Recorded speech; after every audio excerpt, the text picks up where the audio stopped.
still share the screen. There we go. And now, Mark. There you go. More. Just given my consent. Make host. Change host. Very good. The recording is started. Welcome everybody for the E-School of the Corporal. Mark, the floor is yours. Thank you very much, Victor. Hello, everyone across the world, from what I can gather. Thank you for turning up for the E-School of the Corporal. So again, thanks to Victor for organizing this platform. We have this year already looked at in great detail the Reglement of 1791 about the infantry maneuvers. Now we're moving on to the actual duties of the NCOs. So we're going to start with the lowest rank, which is Corporal. And then at some point throughout the year, I will also be doing the other rank, Sergeant, Sergeant Major, and Fourier. Just a quick precision before we start, a quick point. There will not be anything about the Caporal Fourier, because his job is so different from what a corporal does that it would require its own presentation at some point. So this is just your squaddy standard corporal and what he has to do. So let's see. What will we be looking at today? So first of all, we'll be looking at the functions and the rank markings of a corporal. We'll very quickly look at his place in the line of battle, so what he does during a battle. Then afterwards, we'll start the main chunk of the conference, which is a look at the daily duties. So he has different roles depending on what he has to do. He has occasional duties, which we'll be looking at. These are either weekly or monthly or whenever is necessary. And finally, once we know everything that the corporal needs to do, we will see how we can punish him. For questions, what I propose is at the end, the absolute end of the conference, I'll be doing a Q&A session. So if you have any questions, make a note of it, and we'll treat it at the end of the conference as opposed to in the middle. So let's move on to the functions and rank marking. So the corporal is the lowest rank of the sous-officiers. Sous-officiers, under officers or non-commissioned officers in English. There are occasionally discussions of whether the corporal is a sous-officier. He is a sous-officier. It is confirmed in the regulations. He is the lowest class of sous-officier, but he is part and parcel of it. Being the lowest class, there are some distinctions between him and the upper echelons, such as the sergeant and the sergeant major, but he is a sous-officier. For the rank markings, you'll find this in the Règlement d'habillement of the 1st of October 1786. Corporals will wear woolen insignias and place them in the same way as sergeant majors. In general, the insignia is yellow in color. Of course, this can vary. Light infantry, notably later on, it took up the silver-colored lace. What does he do? Well, the corporal is in charge of an escouade. So an escouade, a squad in English, is made up of maximum 15 men. He is responsible for the administration of said escouade, so he must be able to read and write. You cannot have an illiterate corporal. Yeah, he's got to be able to at least write as well as a doctor in terms of handwriting. What's his job? Well, he keeps an eye on his escouade, but under continual supervisions of the sergeants. So his job consists mainly in two functions: running the escouade, so the day-to-day running, and making sure the men carry out their service and their duties on time and in the kit that has been ordered by the company état-major. He is at all time exempted from any food preparations. He has other duties to conduct. We will be looking at them during food preparation, but he does not take part. This is a good place to remind everyone that in the Napoleonic era, it is the men, the soldiers of the escouade, that do the cooking, not the women. The women do not cook. It's a man's job in this case. And finally, he lodges and sleeps with the soldiers of his escouade, be it in garrison or in a camp or on campaign. He lodges and sleeps with his men. It is the sergeants and the sergeant major that sleep separately. His place in the line of battle is very clearly stated in the 1791 infantry regulations. According to their height, depending on how tall they are, one will be placed on the right of the platoon in the front and rear rank. That's 2 in total. 2 will also be placed in the front and rear ranks of the left of the platoon, and there is 1 corporal on the left-hand side of the first section and in the first rank, and there's another one in the first rank on the right-hand side of the second section. In total, there are 8 corporals in a company in charge of an escouade. So here, if you do your math, you'll have 2, 2, 4, 2 in the middle, 5, 6. So logically, if there's a 7th and an 8th, they would be on the left of the first section and on the right of second section, but in the third rank. So in essence, at the extremities of your infantry platoon, there are corporals, and at the extremities of your sections, there are corporals as well. Apart from that, they do everything that a soldier is supposed to do. They carry their arms like a soldier in the line of battle.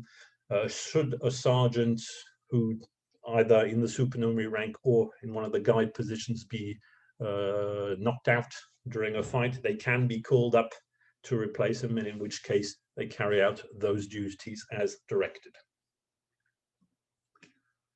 So the daily duties, what does a corporal actually do? So 4 main areas. First of all, he instructs the instruction of the recruits. He teaches the recruits what their duties are and helps them integrate into military life. The corporal is normally the first NCO they will come across, and it will certainly be the guy that they see every single day and that they lodge and sleep with. So he is in essence almost like a father figure to the soldiers inside the escouade. He has to quash all disputes within the escouades by any means necessary, be it by mediation or punishment. He needs to make sure the men get along so that the escouade can function correctly. He updates his escouade's paperwork. So the paperwork in essence is who is in the escouade, in garrison, the room that his escouade occupies. He needs to make a note of everything that's inside, beds, benches, tables, cutting boards, musket racks, etc. And he keeps a note of how tidy they are, how worn they are, etc. And finally, he makes sure that his men are conformed. So that means basically before review, a parade, an inspection, guard duty, anything where the soldier is going out to carry out some form of military duty. It is his responsibility to make sure the soldiers are in the kit explained, the dress explained by the order of the day. Every day, the company, the battalion, the regiments decide for guard duty, the men will wear this kit. For fatigues, they will wear this.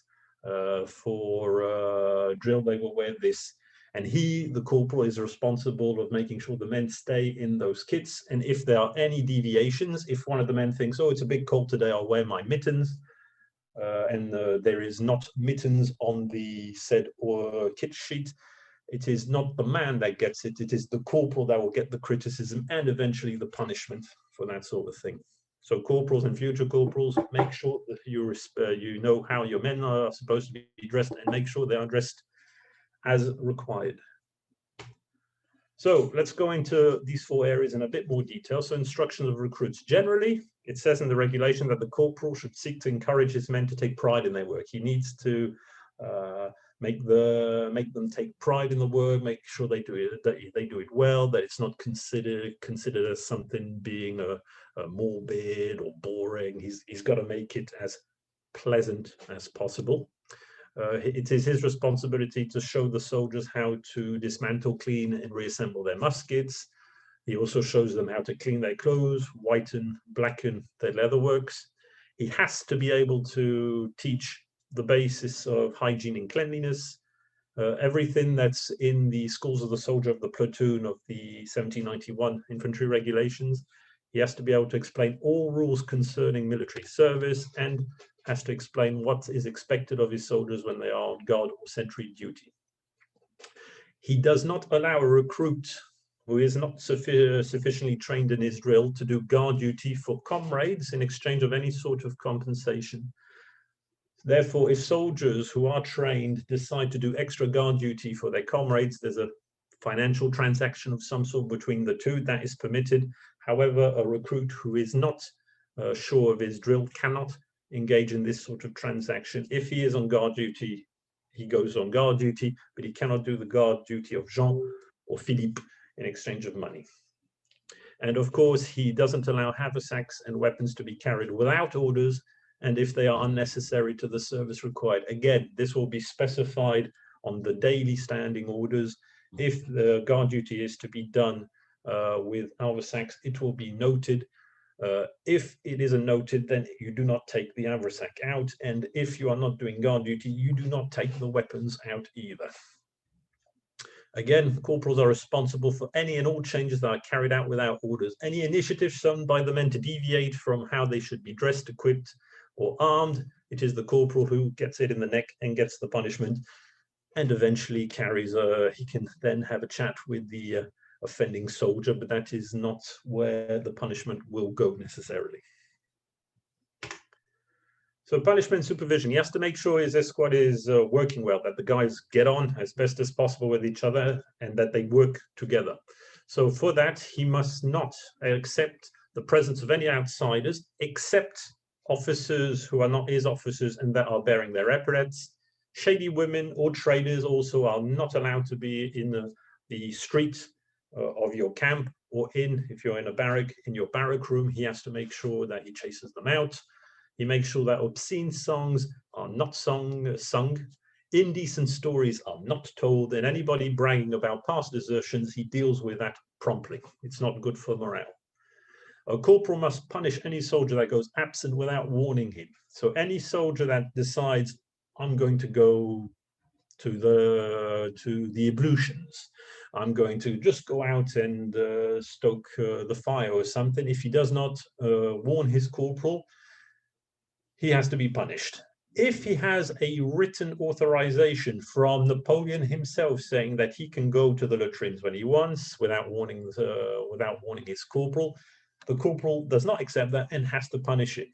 So soldier, make sure the soldiers understand, if you go anywhere, you tell me first.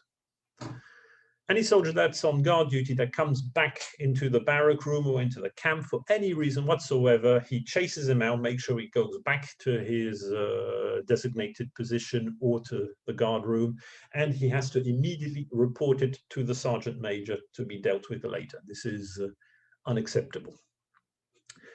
Any punished soldiers, so any soldier that the corporal deems needs punishment, so these are minor punishments, not major punishments. He will enact this by making sure that the soldier takes off his right gaiter, so he's wandering around with only the left gaiter on. This is a public sign to show which men are punished, so if duties need to be done, you always go and get the punishment detail first to do it, so it's easy to spot who is part of that punishment detail if you're going around with just your left gaiter on. And of course, any punishment carried out must be reported to the sergeant major and the sergeant de semaine. So the sergeant de semaine is the duty sergeant. Every week there is one of the 4 sergeants of the company who's considered on duty. So he has to report it to both these people. Why? Because there is a little book, administration book, called Le Livret de Punition, the book of punishments, nicknamed the Red Book because it has a red cover. Any and all punishments, from the most minor to the most severe, must be put into this book by the sergeant major. Hence why any punishment dealt out by the corporals must be mentioned to the major. And the sergeant de semaine doesn't do the administration part, but he has to take care of the punishment details at various times of the day.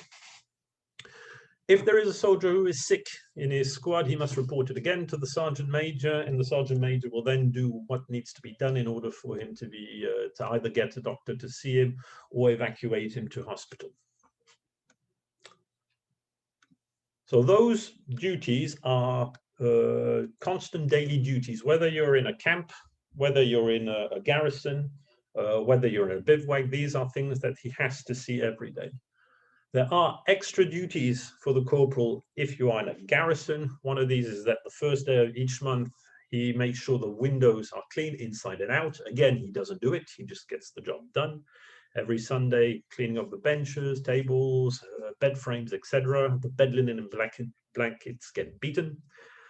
Cleaning weapons indoors. If there is not enough space outdoors, though, it is permitted to clean inside the quarters, but not on the beds. So the basis for cleaning is always outside of the barrack room. If there is no room, in that case, you can do it inside, but you don't do it on the beds. And in order to make sure you don't get the beds dirty, the corporal needs to make sure the blankets, linen, and mattress are folded in half.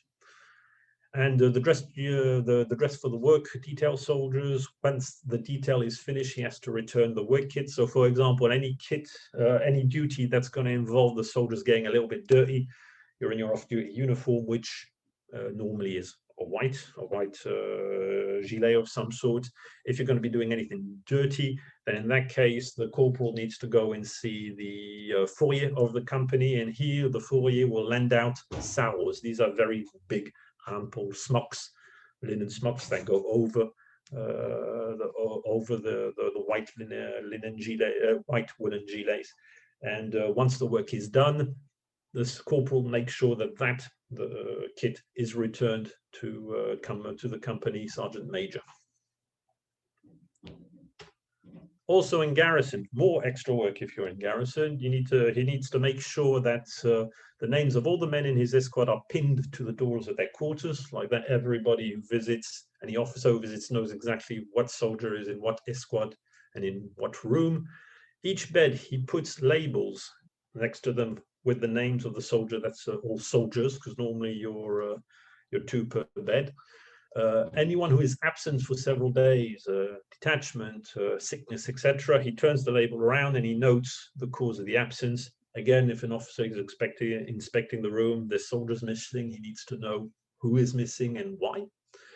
If any of the men are in hospital, as soon as he's handed them over, he takes all the kit. So that's the musket, the haversack, the giberne, his equipment. He hands it over to the company fourier, and it is the sergeant major who's responsible for this kit while the man is still in hospital. When he comes back, he gets it handed back to him. He makes sure that the bread is only found on the appropriate cutting boards. Bread does not wander around the table, on the benches, on the ground, on the shelves, on the bed. It stays on the cutting table, and it is down to the corporal to make sure that this is respected. And he makes sure that all the men eat together. So you don't get breakfast in the French army as we understand it today. You get lunch and dinner. So for lunch and dinner, everybody eats together, except if the soldier has written permission for their absence and advises the corporal that they will be absent, or they are in hospital, or they're at drill, or eventually even at guard duty, if he has part of his men that are on the guard duty detail. The corporal has to also make sure that his men leave the covers of their gibernes on when not on duty. He needs to make sure so they clean their shoes. When they are not on duty, they take their habit and their vest folded in half with the linen outside, as well as their shako or the bonnet à poil, and put it on the shelf, which is normally over the bed. And these are covered. They've got a cover over them of some sort. And he keeps a close eye to make sure that the bayonets of NCOs and grenadiers and voltigeurs stay in the scabbards, and these are placed on the ramrods of their muskets. So when the grenadiers, NCOs, and voltigeurs put their muskets onto the musket rack, they take off their scabbard with the bayonet in it, and they put it on the ramrod of their muskets. The fusiliers and the chasseurs, being that they don't have the double crossbelt, leave it on their giberne crossbelt. He forbids his men to smoke in the quarters. There's a very good reason for this. On the bed, you have a mattress full of straw. Straw fire, not a good idea. That's why smoking is outside. However, the regulations do permit on very cold days, and if there is an order from the company commander, that men can smoke indoors. Any whitening or blackening of leather work does not happen inside the barrack room. It happens either on the landing, the corridors, or the courtyard. This is to avoid the wax going all over the place, or staining furniture or linen, bed linen. He needs to make sure that when they go to bed, they put their shoes under their beds. Okay. And he makes sure also that the dirty laundry is, he needs to make sure that they don't leave their shoes under their beds. There is a little hook normally next to each bed where they hook up the shoes. And he needs to make sure that the dirty laundry is not put under the straw mattress, but there's a bin which is designated for this. He makes sure the soldiers don't do graffiti or cut into the bedboards or the bed frames, or for that matter, the benches or the table. He makes sure the soldiers do not sleep with their shoe in the bed with their shoes on, or their dogs. It's written like that in the regulations, so it must be that a lot of soldiers decided to sleep with their dog as well. And again, no bread, meat, vegetables, accoutrements, or etc. on the beds. This is all to make sure you don't stain the bed linen. He forbids the men also to take the straw out of the straw mattress to light a fire or scrub an object. This is forbidden. He also forbids the men to use the bed sheets as a tablecloth, curtains, or sac à distribution. So the sac à distribution is like a very big bag that's used to go and collect rations every day. And last but not least, he forbids gambling in the quarters. Gambling is not good for morale, especially when you have soldiers maybe who lose money to other soldiers and feel that maybe they've cheated. This creates all sorts of problems. So the corporal must oppose any gambling in quarters. We come back now to daily duties. So we've seen the 4 main duties they have to do every day, wherever, be it on campaign, in a camp, or in a garrison. He also has specific roles that are explained within the regulations. One of them is the chef d'escouade. So chef d'escouade literally means the chief, the person responsible for the escouade or the squad. So this duty basically is that he makes sure that the men are, again, dressed and disciplined, and it's the sergeant that supervises his escouade who is responsible to make sure that this is carried out. As a chef d'escouade, the corporal is also responsible for the camp equipment of his escouade, which is normally a tent, a marmite, a gabelle, and a bidon. And as well as publicly posting the names of the men of his escouade, he also publishes on the door of the barrack room a list of objects inside. So anything inside, tables, benches, etc., and their state. Supervision. So what does he do every day?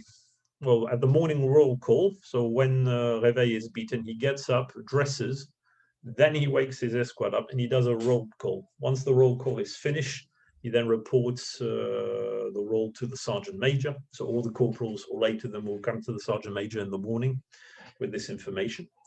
He then makes sure that the men wash their hands and their faces, and in garrison, he ventilates the quarters and leaves the bed uncovered for half an hour every morning. If the corporal has to, for whatever reason, leave his squad, he must choose the most experienced soldier to replace him, and during his absence, that most experienced soldier is responsible for all the duties that we are going to see and all the duties I have mentioned before. So again, every morning we get up, we do the roll call, we ventilate. Once we've ventilated the room, we then sweep the quarters in the garrison, or we sweep the area that's occupied by the escouade in a camp or in a bivouac. Rubbish is carried out every morning on the landing in a basket designated for that purpose, and then will be evacuated later by the work detail. In garrison, he makes sure that the beds are correctly made. That hasn't changed in the modern army, if my own experience is to be believed. And he makes sure that the walls, bed frames, benches, cutting boards, musket horses, etc. are cleaned and wiped down. He makes sure also that the men are always in the designated order of dress for any at all times. And his men, they must always be shaven and combed before leaving quarters. Okay. When new recruits arrive, the chef d'escouade, so the corporal, again, he advises them that they are to be obedient and respectful towards their officers and NCOs. Eventually, he can maybe explain how to spot an officer or an NCO. He then reads out the code of military law. So if some of you had your livre, your soldier's individual booklet, it is the last cover at the back, recto verso. You have a long list of crimes, military crimes, with a list of punishments. Let me just make it very clear that most of them are death. have the death penalty attached to it. And also he makes sure they understand the law regarding desertion, which is death normally. Every day there is a guard duty. The guard duty is 24 hours a day. At 9 o'clock, he conducts the first, so if any of his men, it could be all his men, all his escort are on guard duty that day. It could be half of it, it could be part of it, it could be a couple of guys. He will know this because there is a list normally that is published on who does what guard duty. So at 9 a.m., he conducts the inspection of these men. They are wearing the dress that's been ordered for guard duty with the accoutrements and weapons, and he makes sure everything is correct. At 9:30, he will bring these men to the duty sergeant, the sergeant de semaine. He will be inspected himself. Once the inspection is over, he leaves the ranks and accompanies the sergeant de semaine during his inspection. Anybody who is absent, he tells the sergeant de semaine and why they are absent. And after this inspection, he unfixes the bayonets of his men. He gets them to unfix them and takes them back to quarters. And any remark that is given to him by the sergeant de semaine gets rectified on the dot concerning the dress. Once that's done, there is at 10 o'clock, the guard is assembled entirely. We will see that a little bit later, but he's got to get ready basically for that final guard assembly. That will be normally an officer or the sergeant de semaine that conducts it. At lunch, he makes sure again that all his soldiers are present in the prescribed dress. If someone is missing and he doesn't know about it, he must immediately report it to the sergeant de semaine and not the sergeant major. And after lunch, he gets the men to sweep the quarters again and mop. Guard duty, garde montante. So that's the new guard basically that comes in. So before rappel, so rappel is the 10 o'clock roll that calls all the soldiers of the new guard, the garde montante, to gather. So before rappel beats, he assembles his men with fixed bayonets and makes sure that they are in the prescribed dress. He makes sure that any advice or any recommendations by the sergeant de semaine at the 9:30 inspection have been carried out. He then takes them to the agreed area and places himself to the right of his escort with his musket, if he is part of the guard, to go out, or just with his saber in the scabbard, no musket if he isn't part of the guard. So every corporal that has a man that has to go to the guard brings him out himself. If he is not part of the guard, he just comes out with his briquet in his scabbard. If he is part of the guard, he comes out with his musket.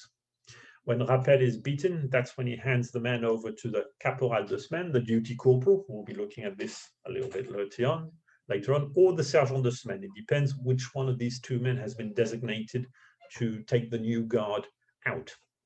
After that, if he is neither on guard duty or de semaine, so weekly duty, that's it. He's finished for the day, if I can say. He doesn't have anything that he has to make sure that he gets done. So it's a nice morning. And then technically, if your guys are nice in your squad, you've got a nice afternoon ahead of you.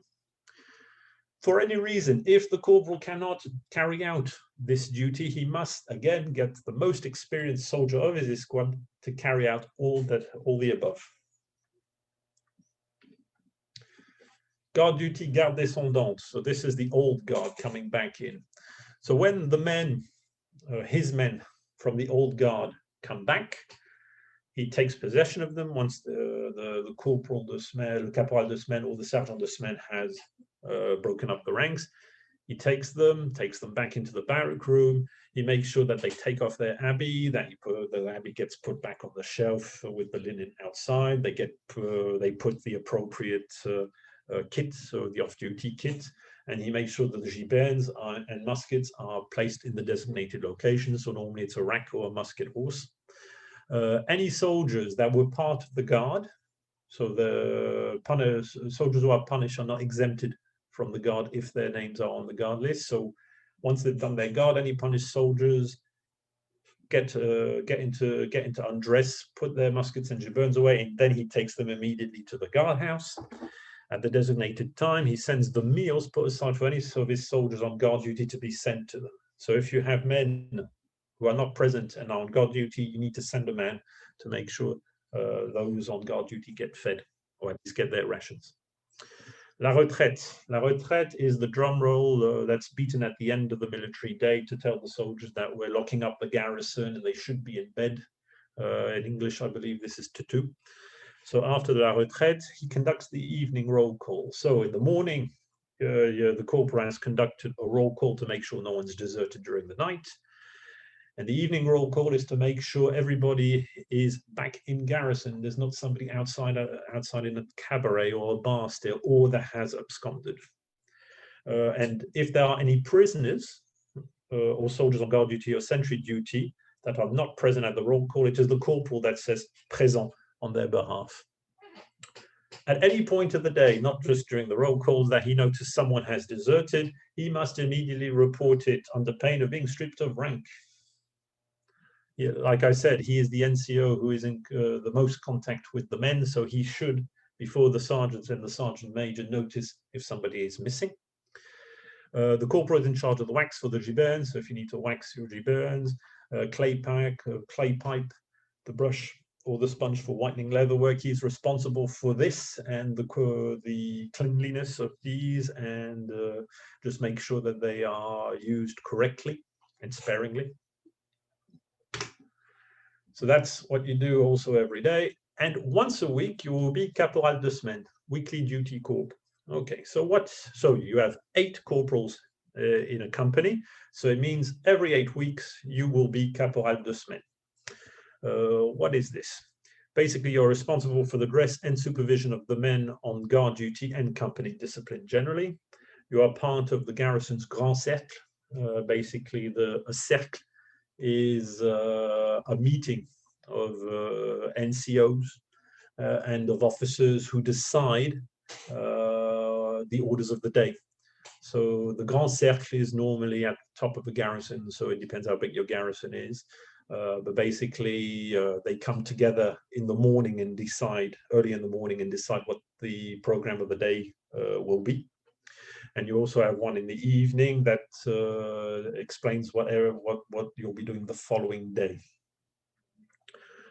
He's also part of the cercle d'ordre of his own corps, so that's either his battalion or it could be his company.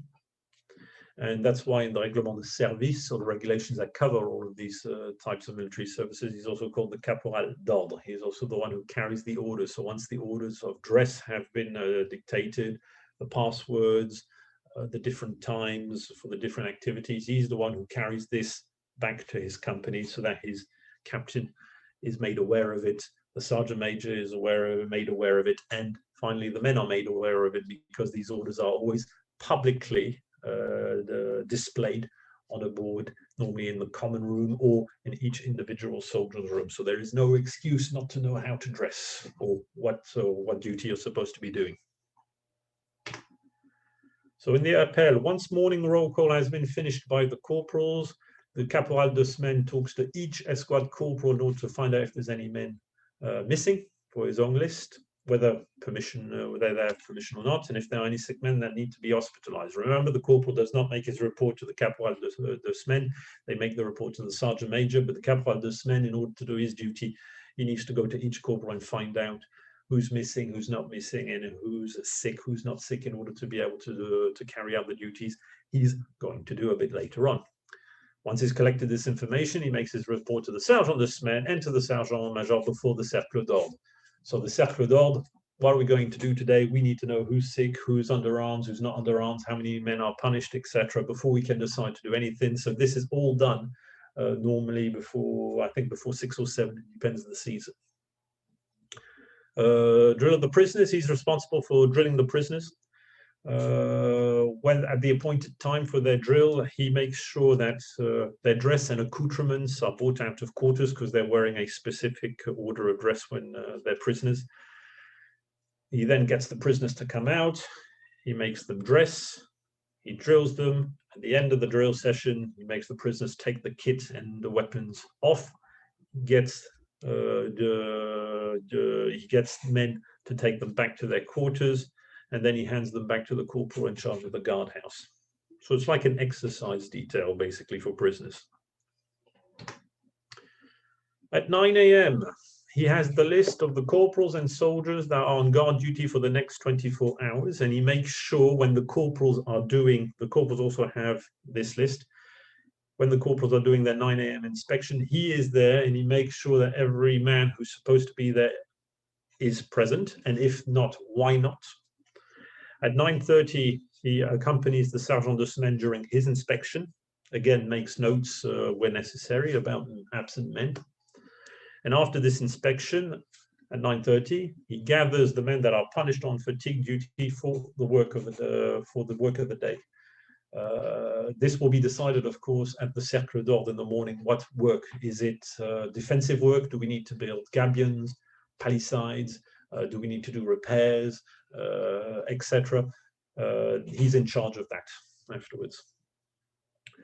Specifically at the Cercle, so any Cercle d'Ordre, he is placed 4 paces behind his company, sergeant major and sergeant. And after the Cercle, he commands the service of the soldiers as well as the fatigue men. When the guard comes back, he is the one that retrieves the ammunition, and he returns it to the sergeant major and gets the soldiers to empty any loaded muskets. So by empty, it is not shoot the charge that's down the barrel out, it is get a worm and worm it out. Other duties of the Caporal de Semaine: when the appel is beaten in the evening, he accompanies the sergeant major and l'officier de semaine. So that is the weekly duty officer. So all 3 of these men are witnessing the evening roll calls by the corporals. He consigns to quarter any man that during evening meal is in a state of drunkenness. They say during evening meals, but if there's any man in any state of drunkenness at any point of the day, he is the man who throws him into quarters until such time as the officer decides what to do with him. The Caporal de Semaine writes out under the dictation of the sergeant major the list of sentries, and every day the Caporal de Semaine publicly posts the list of the following day's duties so that people can prepare the kit if necessary.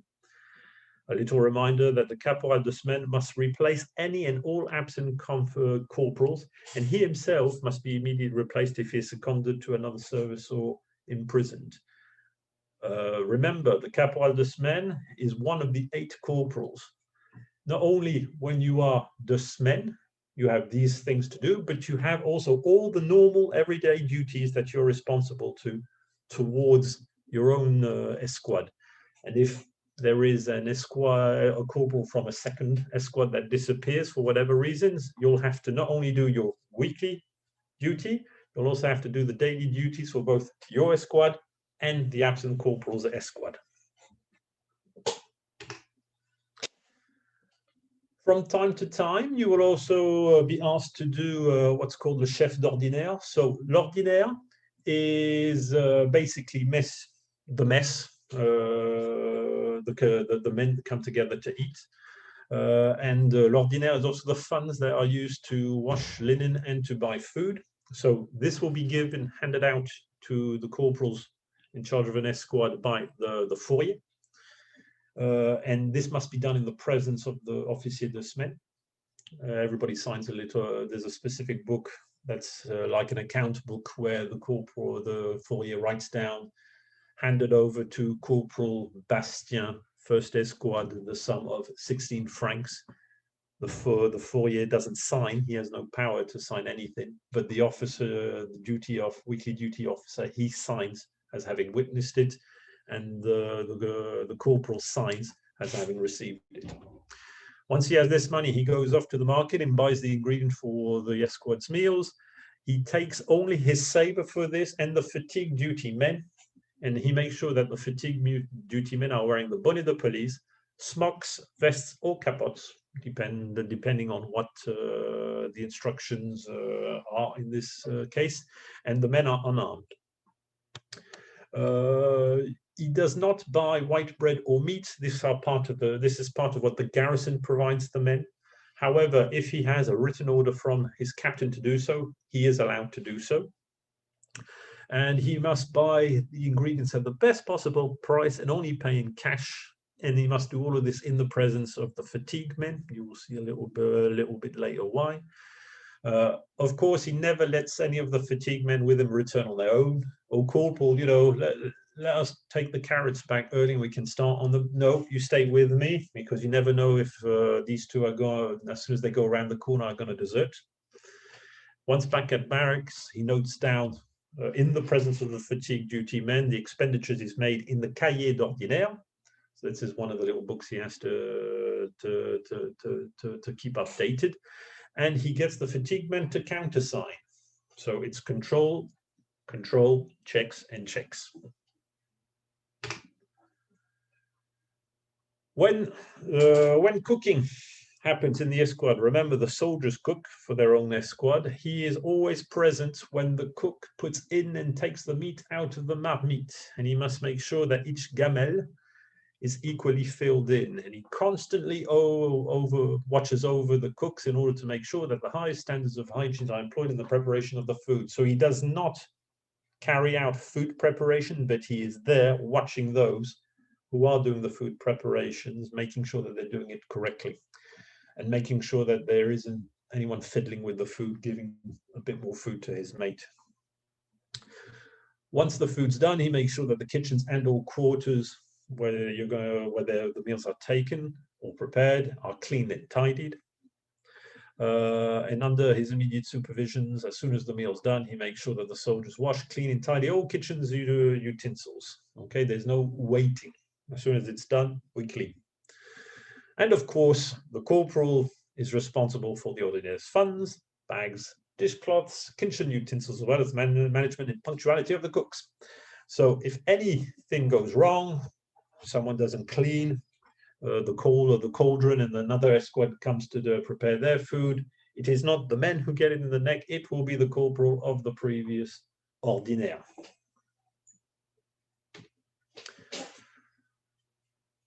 From time to time, the corporal will be asked to do a patrol. So in French military jargon at this period, une patrouille, so a patrol, takes place at night, and the ronde is a patrol during the day. So when we talk about patrouille, it is a night patrol, and when we talk about ronde, it is a day patrol.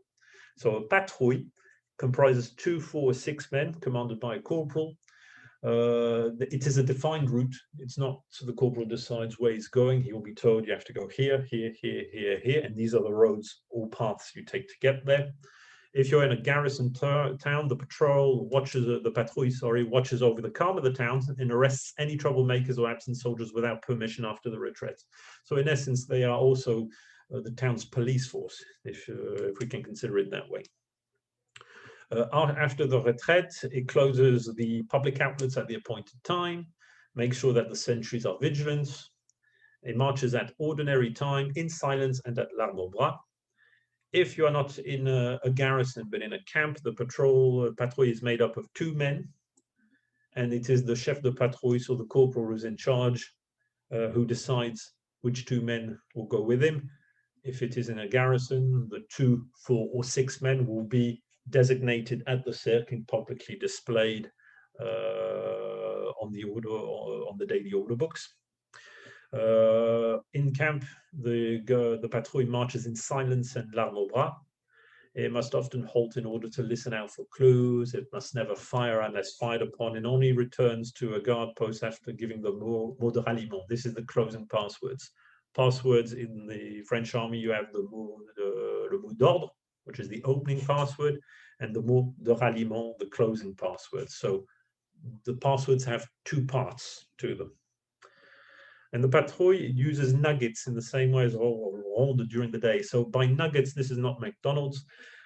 Basically, a nugget is a round wooden chip, if we can call it like that. And on it, there will be a number. So for example, if it is intended to have, let's say, 5 patrouilles this night, the 5 chefs de patrouilles will be designated, the men will be designated. So it'll be patrouille 1, 2, 3, 4, 5. The corporal will get a bunch of nuggets. For example, if you are the corporal of patrouille number 1, you will get a bunch of nuggets with 1 on them. You will carry these with you, and at designated points, there will be a it's a tin box. And when you arrive at this place, you put a nugget inside, and each patrol will put a nugget also in this in these boxes. In the morning, the sergeant de semaine collects the boxes, and just by opening it, if all the nuggets are there, 1, 2, 3, 4, 5, it means you've obviously gone the right way. If there is one missing, they will want to know why you did not put the nugget inside. It might mean you've maybe taken a shortcut, or maybe you didn't even do the patrol that night. You thought you'd better sleep, so all the boxes are missing your nuggets. You're going to have problems. The chef de patrouille, half an hour after the retraite. So retraite, remember, this is to-two. To-two is get into the garrison, get into the camp, get to bed, nobody outside. Half an hour after the retraite, any soldiers that are outside of barracks are arrested. The half hour before that, the half hour between retraite and the time you start arresting people, any soldiers you see outside the garrison, you start to tell them you better get back quick. Tatu's been beaten. The chef de patrouille asks to see written permission if they claim they have written permission or permission to stay outside. And if they can't supply a valid one, you arrest everybody and take them to the guard house, and you report it in the guard book. After the retraite, as soon as retraite is beaten, the patrouille stops at all the cafes and cabarets in order to empty them of any military personnel. This is the half hour of grace, if you want, and only the chef de patrouille goes into the establishment. The rest of the patrol waits outside. If anyone resists, they are arrested and taken to the guard house, even soldiers that have written permissions. So if you have a soldier that has a written permission to be outside, if he resists your calls to leave his beer, you arrest him and you take him to the guard house, and permission or no permission, tough, you should have listened. Alors, in the regulations, they talk that if any corrupted women are with the soldiers, you just tell the soldier to get back to garrison ASAP, except if it's after the retraite, in which case you arrest him. And in both cases, the corrupted woman or women that you find, you arrest them and take them to the civilian police. When two patrols meet each other, this does happen sometimes. The first one to spot the other shouts qui vive, who lives, who goes there. The other one answers patrouille, régiment, premier régiment de ligne, premier grenadier de la garde, you give your regiment. If the patrol leaders, the chef de patrouille, can physically get to each other, like if there's a river or something that stops them getting to each other, they come together, and the NCO of the junior regiment or the junior company, if they're from the same regiment, gives the mot d'ordre, the opening password, and the other gives the mot de ralliement. If they can't meet with each other, it is the corporal that shouted qui vive that gives the mot d'ordre. If any of the two passwords are wrong, all the men of that patrol are arrested and taken to the closest guard post. On campaign, patrols will often use other ways of recognizing each other. Instead of shouting qui vive and giving their regiments, they will use signs, gestures, but they will inevitably need the mot d'ordre and the ralliement. When you give the mot d'ordre and the ralliement, the two patrol leaders come pretty close to each other and exchange in a low voice both passwords. If the chef de patrouille meets the ronde major, he gives both passwords. What is the ronde major? Very briefly, the ronde, remember, is a daytime patrol. The ronde major is an officer that has been detailed to go to all the guard posts and all the sentries to make sure they are doing their duty. So this is like a checkup. So we call that the ronde major. It is something that's slightly different. At some point, I will be doing a presentation about that goes into a bit more detail into sentry duty, ronde, patrouille, and guard duty. The chef de patrouille is also responsible of making sure that anything that jeopardizes the safety and the calm of the town, remember, it's a little bit like a police force. He tells other patrols that he meets, and he tells guard posts that he comes across. So he could, for example, come across some civilians that are a bit drunk. He tells them to move on. If he meets another patrol, he could say, 4 civilians back there, a little bit drunk. I told them to move on, just keep an eye out for it. And he also mentions it to the guard posts that he comes across so that it gets noted down. If the patrol should come across a fire, the corporal intervenes immediately to keep order, but he detaches one of the men to hurry back and warn the nearest guard post. After midnight, corporals of a patrol arrest anyone carrying objects which look like they may have been robbed, and he takes them to the nearest guard post. Again, this is the police aspect of the patrouille. The chef de patrouille that passes a guard post must give both passwords to the guard corporal. He makes his report, he signs the register, including the time he arrived and the number of his men, and then he carries on. And then at the next post, he will do exactly the same until his patrouille is finished.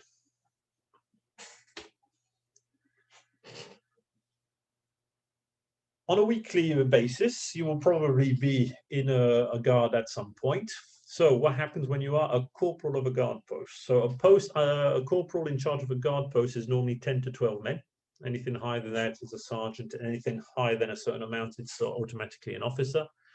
If there are more than 2 corporals in a guard post, one of them is called the caporal de consigne, the guard corporal, and the other is the caporal de pose, the sentry corporal. It is the caporal de pose, pose being the verb in French to put something down, to place something. He's in charge of placing the sentries. And he does this the first time around. When he places his first sentries, he is accompanied by the caporal de pose of the previous guards, because sentries may only be changed, relieved, or placed by their own caporal de pose. When the caporal de garde arrives at the poste de garde or the poste de police, the first thing he does is he checks the posts, the objects that are in there, which are listed, like in quarters. If he finds any damages, he reports this to his guard commander. If it is a big post like that necessitates an officer, or if he is the commander, he notifies it to the état-major. Why? Put simply, if he notices something that's damaged or missing but does not report it, another corporal down the line might do it, and in which case they will go up the paperwork trail and say, well, you were the one in the guard post before it was pointed out that this was missing, therefore you're the one who's going to replace it, and you're the one that's going to probably be punished for breaking or losing it. He checks up the rondes during the day in the patrol. So any patrouille during the night and ronde during the day, he makes sure that they give the right passwords, and he makes sure that he notes down the time they came, how many men, and if they have any information, if there was anything to know that might disturb the peace or that might be of interest to the guard post.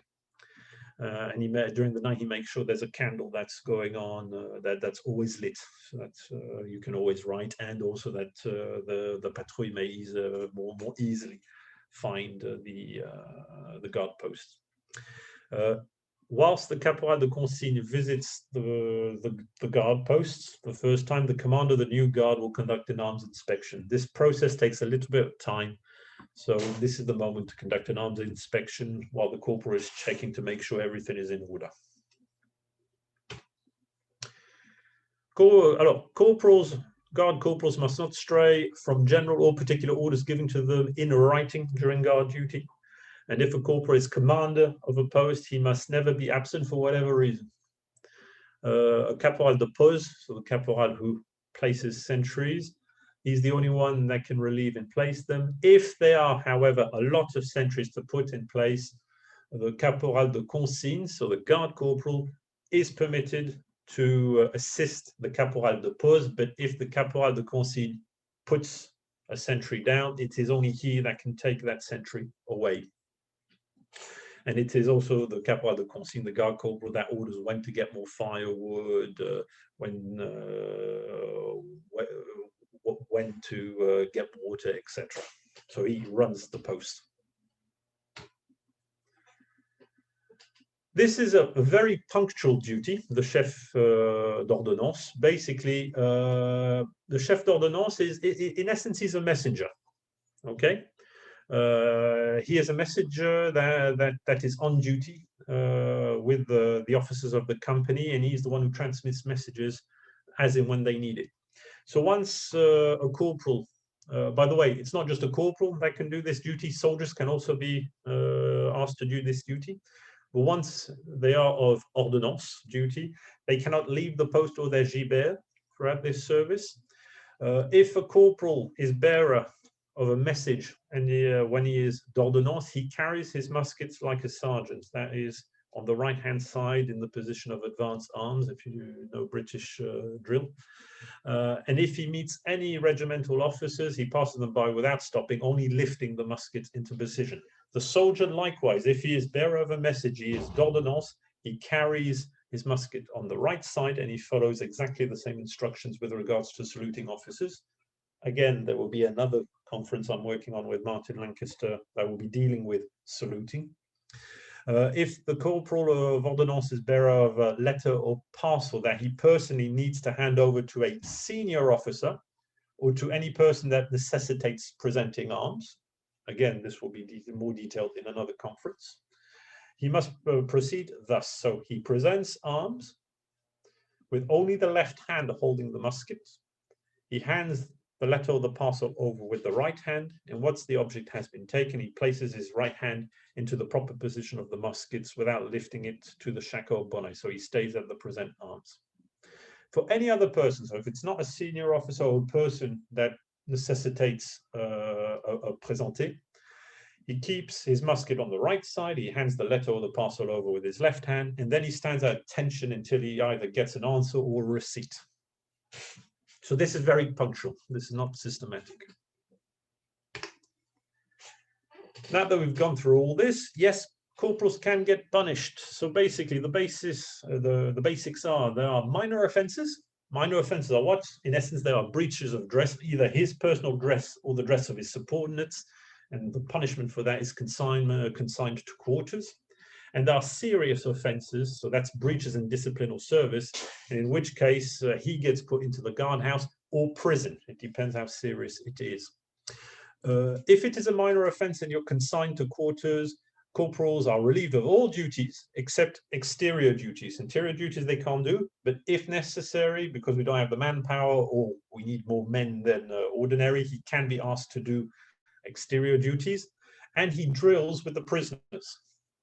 And he's docked the extra part of his pay. So basically, he only gets a soldier's pay. The rest of his pay gets put into company funds. There's a specific dress if you're in the guard, if you're put in a guardhouse or you're consigned to quarters. You can still wear your habit with your rank insignia, but you're not allowed to have your arms or your sidearms, and you must wear the bonnet de police. If you are thrown into prison, your dress is just the veste or the gilet and the bonnet de police. And if you are put in prison or the guardhouse, you are relieved of all duties, including exterior duties. You are put on bread and water, and you are docked, again, that extra part of your pay. Corporals cannot be put into cells.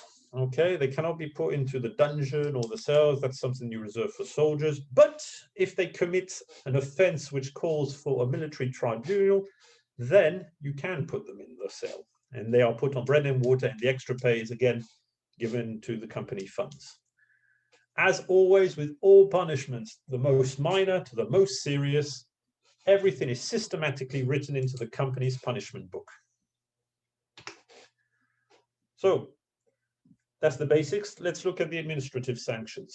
Corporals can either be, this is corporals, sergeants, and sergeant majors, by the way, it's not just corporals. They can either be suspended temporarily or casser. Casser is the French verb to break. So we say we break your rank. In England, in more proper English, it would be better to say you are stripped of your rank. So if you are casser, for example, the example I give, if a sergeant is downgraded to a corporal, the corporal he replaces automatically becomes sergeant in his place. Therefore, if a corporal is downgraded to private, the private he replaces, either in his company or in another company, automatically becomes corporal in his stead. If corporals are only suspended, it's temporary. They continue to bear their rank insignias, but they carry out the duties of the soldiers that replace them. So you still need a corporal to run the escouade. So you get normally the most senior soldier. he becomes de fait the chef d'escouade, and the corporal just becomes a soldier of his escouade. The extra pay that the soldier gets is divided as follows: 50% goes to the soldier that replaces him, and 50% goes to his company's funds. That's for the duration of his suspension. How do you proceed exactly to a suspension or to downgrade, losing your rank? So for suspension, this is announced at regimental and company cercle d'ordre. So it's something that either the regimental commander or the company commander will make a note of and decide. And it is always written down how long it will last and the reasons behind the suspension. For losing your rank, donc cassé, this is announced before. Again, it will be decided by regimental and or company commanders, and it is announced before the entire company assembled. The procedure is well written out. So the corporal is to be downgraded, will be marched out by guard detachment to the head of the assembled company or troop.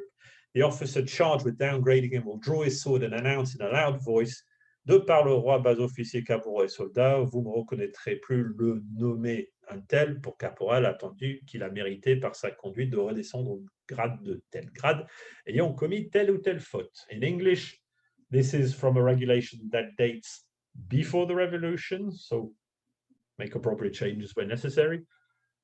By order of the king, NCOs, corporals, and soldiers, you will no longer recognize such and such a person as with the rank of corporal, bearing in mind that he has, by his conduct, been downgraded to such and such a rank, having done such and such a fault. After declaring this, the corporal is in front of everyone publicly. We remove his stripes and his insignias, and he gets put into the ranks. Again, all of this, no matter how minor, no matter how serious, gets put systematically into the company punishment book. Thank you very much for your attention. We'll now be taking questions. If any of you want to find out more, dig deeper, you have all the sources that talk about corporal's roles. It goes from the service regulations of the 1st of March, 1768, all the way down to the manual of NCOs and infantry corporals of 1821. So, Victor, I'll let you organize the questions and answers. So we have several that appeared on the chat. So we'll start with the first one. How is a man appointed as a corporal? He's appointed by the company commander when he needs a corporal. So, in essence, the company commander will choose one of the experienced men and announce, I imagine, in front of the entire company, just like a demotion, that so-and-so has been promoted to the rank of corporal. I guess he would be presented with his stripes at that point, and whether they ask for a cheer or not, I don't know. I think that's up to the commander. That's absolutely right. This procedure for promotions is called le banc. So le banc is basically announcements. So yeah, it would be announced, and there is a formula, a specific formula, which is said, which goes along the lines of de par l'empereur. So normally it's king. Remember, the regulations for all of this were established before the revolutions, and they were just not changed, or very minor changes were done. So basically, by order of the king, by order of the emperor, you will now recognize such and such a person with the rank of corporal. And then you get an accolade. So basically, the officer hugs said corporal. It's the same with a sergeant major, and then he he goes back into the ranks. Our next question says, do the two extra corporals at the extreme ends of the line have an escouade assigned to them, or are they independent corporals? In the line of battle? Yes. In the line of battle, there are no more escouades. The squads are only purely mess units, work units. As soon as the company is formed into battle, it is not formed with, for example, the corporal and his escouade on this side, the corporal number 2 and his escort on this side. No, as soon as the line of battle is formed, as soon as the platoon is formed, the tallest corporals go to the right, the shortest corporals go to the left, the medium ones go in the middle, and the men, regardless of what escort they belong to, tallest on the right, shortest on the left, tallest on the front rank, smallest in the middle rank, and the rest in the bank rank. These are pure, the escort is purely a mess/work camp garrison unit. Okay, next one that I see is this is my first conference, very interesting. Is there a place where you can access this and past conference recordings? Yes. If you send me an email, we have the recording and the PowerPoint of both the École de Soldats and the École de Peloton, and of course this one as well, and future ones will be recorded. But you'll need to send me an email saying, I'd like to have the recording, and you'll need to pay $5 US by PayPal per recording. That covers our cost of doing it and the fact that downloading one of these with a PowerPoint takes between 10 and 15 minutes on my computer.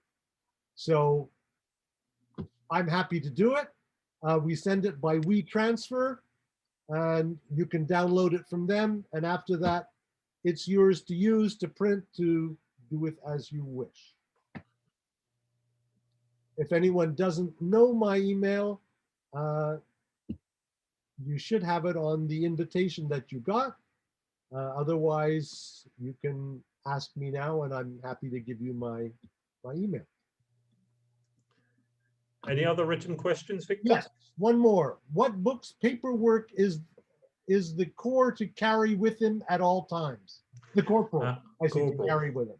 The corporal carries the cahier d'appel, not the company cahier d'appel. So cahier d'appel is the roll call book. He has his own little roll call book, which is not the company roll call book. It's just for his own notification. And he carries also a little book called the cahier d'ordinaire. So basically the accounts, the escouade's account book. And that's all that he does. They are not official company books. That's the sergeant major and the foyer that take care of that. And any information that are in the corporal's books get transferred into the company books. I have a personal question with regard to that before we go on to the next one. Is there a standard format for those little books, or is it just some folded paper that the corporal writes on? Or is it like the Livre de Soldat, where there's a special format and it's a great question, actually. What's frustrating is the company books are very well explained, and they're normally hardbacked. They're hardback books of a certain number of pages. Unfortunately, the corporal books, they are just mentioned in names. They are not described at all. So the jury is out on that one. I can tell you how the 8 company books look like, how they should be divided, how many columns with what heading, and all that. But the corporal ones, no, they are just mentioned in passing. So you've got a bit of a free rein on that one at the moment. Okay, next question I see here is, what differences are there when on campaign? You don't open the windows on the 1st of every month on campaign. There are no windows to be opened. That sort of thing. There are no rooms to be ventilated. That sort of thing doesn't get done on campaign. Every other duty, though, does get done on campaign. He is still responsible for the cleanliness. He is still responsible to make sure that even on campaign, at a bivouac, there is a guard. He's responsible to make sure that they don't desert. So there's 2 roll calls to do. That does not change. It's only the physical aspects of a garrison, which he doesn't do on campaign, simply because there is no garrison. However, let's imagine you're on campaign and you come into a village and people, and there's enough places to lodge all the squads, then boom, again, you have to make sure that you ventilate the rooms, that you clean the rooms, that everything is tidy, etc. So it's that's the aspects that are a bit different between garrison and campaigning. Okay, I have another good question here. Since much is done by precise time, who has a watch? How many of the corporals would have watches, or is it just done by drum calls? The question is actually pretty legitimate. It is the drum call. The drum calls, in essence, indicate the time for everybody. So that's how they would know what time to do this, and they would know that, for example, they would know after when they hear l'appel, right, got to get the men out at this designated place. They would know that normally the 9 a.m. and the 9:30 a.m.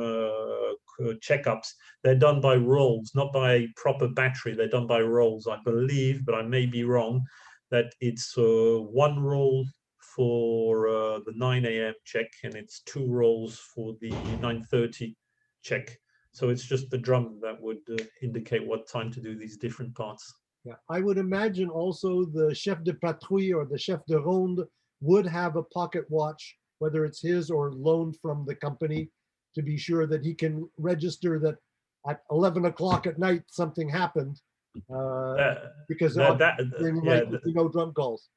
No, normally the post, depending on the size of the post, normally the post should have a time. Otherwise, remember, you have the village or the town clocks that go off that say what time, hours, half hours. So they would put the time they believed it was. So yeah, it was about 10 minutes after the clock struck 11. So we'll put down 10 past 11. But there is no concern that there is no confirmation in the regulation that corporals or chef de patrouilles or the ronde are to be given watches to be able to tell the time. Other questions? As in verbal ones? Or verbal ones, I guess, at this point. Mm-hmm. Lots of quiet people. Jim Harms, you must have a question. No. Okay. I've got a question, not specific to the corporals, but what were the rules about hair length and facial hair? Ooh, good one. Especially we had a discussion in our own group about this last week. This is explained in I think it's the règlement de service, but I'm not. Well, I was not looking for that specifically. Grenadiers, voltigeurs are allowed to have moustaches. And a moustache is not a goatee; it doesn't come down the side. The sideburns are tolerated as long as they are well groomed. Otherwise, fusiliers and chasseurs are clean shaven. And for length of hair, the coupe à la Titus during the Empire is the standard one. So it's short hair. For the queue is finished by this point. Other than for the Imperial Guard, we still wear what in English you'd call a ponytail or queue. Grenadiers, mustaches officially in the winter, not necessarily in the summer, although whether you had to shave it off or not, I don't know. But we still wore the old style queue, which is powdered for full dress occasions. And you powder the man's hair in front of you and braid his queue, and the man behind you braids yours. Again, this sort of detail you find in regimental standing orders. Thanks. And no problem, Pat. One last thing that wasn't mentioned, for the sapeurs, you're required to have a beard. Yes. Generally, it's not like we would have a little goatee. It's a nice big full beard. And they're the only ones allowed to have beards, and they're required to have a beard. Why? I don't know, but that's the way it was. But even if you have a beard or a moustache, you are supposed to keep it trimmed. You're not supposed to let it go wild. That's... Any other questions? I had one for you, not necessarily corporal specific, but in garrison, corporals would take out men from their squads to purchase foodstuffs. On the march or on campaign, would they lead foraging parties? Would it is left to personal ingenuity of the men themselves to come up with foodstuffs outside of what was rationed? On campaign, that they would be themselves leading they would be doing expeditions, but they would not necessarily, no, they shouldn't let men go off on their own. They would probably be leading such expeditions. So you are supposed to buy the food stuff of people you come across on campaign. It is pretty well documented that the French army did not always pay its debts, shall we say, when they came across certain farms and families harboring food, if you see what I mean. Yeah. It changed over time. At the beginning they paid, then there was script. They would just say, you have an IOU from the Grande Armée that we owe you for your sheep that we're taking. And then later on, we just took the sheep. And of course, as a farmer, you're facing 8 guys with their muskets and sabers who've kindly asked for your sheep. You let them take the sheep. Bearing in mind that there is no, this was never sanctioned. No. Marauding is punished by death in the French army during this period. But you know, needs must, I suppose. Does that answer your question?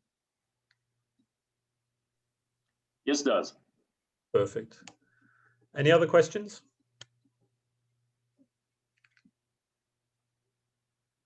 Okay, I can't see any other questions. You haven't got anything else, Victor? No. Mark, I have a question for you real quick.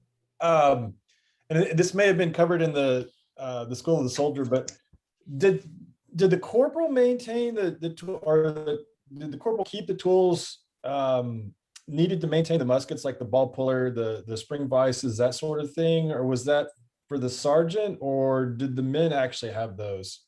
That is a really good question. For example, the spring tool, the internal spring tool, things like that. Yes. Okay, I believe it's the corporal that has that. There's one per squad, and it's the corporal that has that. Okay. But the worm, each soldier has a worm normally. Okay, so the soldiers have the worms, but like when you mentioned coming off of a guard duty pulling the rounds, would the corporal have the ball puller as well, or? That's the weekly duty corporal. He's the one that sees that gets done. But yeah, so I suppose that the man would get his worm, and then in front of the duty corporal would worm his charge out, and then the duty corporal would take his cartridges and then take them up to the sergeant major. Okay. Thank you. No problem. Anything else? This might have been covered in another presentation, so forgive me, but is there, when it comes to patrols and such on campaign, there's got to be a fair amount of difference between routes, and you don't have the chips with you, I wouldn't suspect, or stuff. No, you'd be right. You probably have, if I remember correctly, you have what do you call them? Post guard. The guard post, they would be a bit closer to each other. So you would have to physically go to the guard post, give the passwords, and then get written in or tell what you've seen and what happens. But yeah, they wouldn't post the boxes out, the tin boxes. That really is for a garrison when you're a little bit stable in well, it can be in hostile territory. If you're occupying a city and you're part of the garrison that's keeping the peace in the city, then you start doing it. But yeah, if you're on campaign, I think the patrols would still be told you have to go down this route, but they'll probably just be going into each guard post and noting, you know, such and such a patrol came in at this time.